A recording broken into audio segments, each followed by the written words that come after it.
Assalamualaikum warahmatullahi wabarakatuh. Pada kesempatan kali ini kita akan melakukan pemeriksaan koordinasi dan keseimbangan.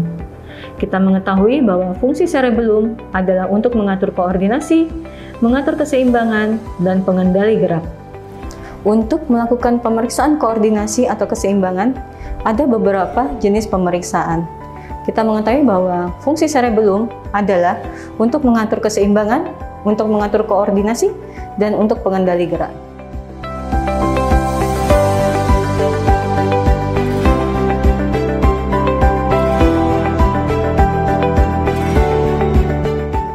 Pemeriksaan koordinasi yang pertama adalah pemeriksaan cara berjalan atau gait.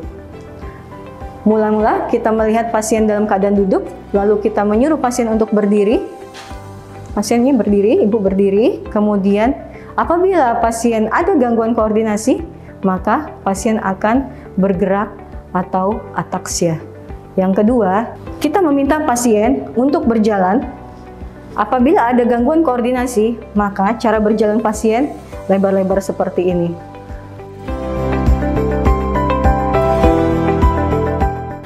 Untuk pemeriksaan koordinasi berikutnya adalah pemeriksaan tandem gait.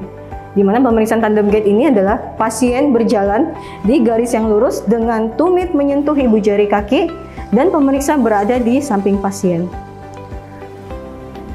Pada pemeriksaan tandem gait, apabila ada gangguan cerebellum, untuk melakukan tandem gait, pasien akan jatuh. Pada gangguan vestibular, maka cara berjalan pasien akan berdeviasi ke arah lesi.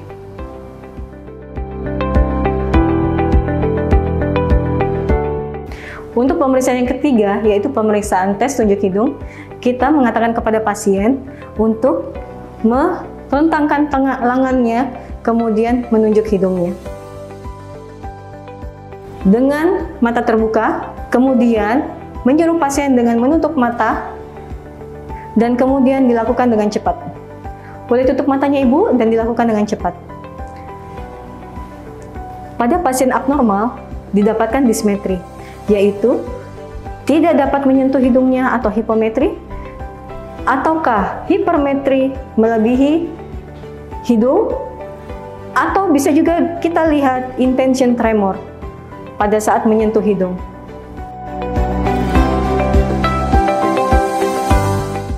Pada pemeriksaan yang keempat, yaitu pemeriksaan telunjuk hidung telunjuk.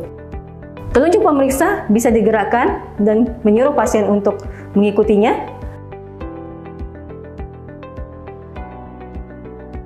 Apabila ada gangguan koordinasi pada pasien, maka pasien tidak dapat menyentuh atau disebut hipometri atau melebihi telunjuk pemeriksa atau hipermetri, dan di sini bisa juga kita melihat tremor intention atau tremor terminal.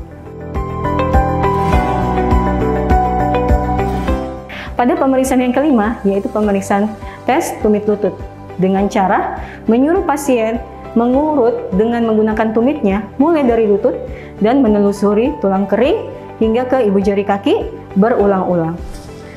Ibu Titin, silakan dengan tumit mengurut dari lutut hingga ibu jari.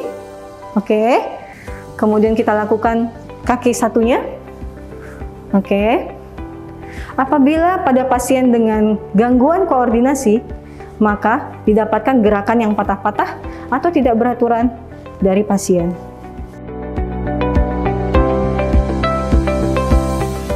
Pemeriksaan diadokokinesia, yaitu pemeriksaan pronasi supinasi pada tangan. Dilakukan secara cepat. Boleh, ibu, yaitu gerakan pronasi dan supinasi seperti ini. Oke. Oke, sekarang mulai ya, Bu Titin ya. Oke. Ya, apabila ada gangguan koordinasi, maka pasien tidak dapat melakukan gerakan ritmik, pronasi dan supinasi secara tepat. Ini disebut dysdiadokokinesia.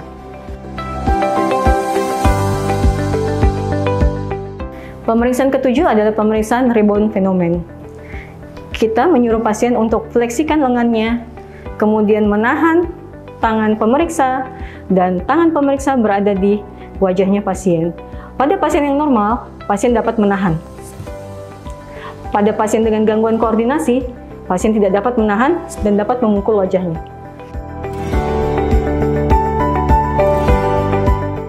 Pada pemeriksaan yang ke-8 adalah pemeriksaan tes Romberg. Pada pemeriksaan ini, kita menyuruh pasien untuk berdiri tegak dengan merapatkan kakinya, menghadap ke depan, tangan dilipat di dada, dan pemeriksa berada di belakang pasien. Ibu Titin menghadap lurus ke depan. Oke, sekarang Bu Titin tutup mata. Kita lihat kurang lebih 30 detik. Pasien yang normal, pasien tidak akan jatuh.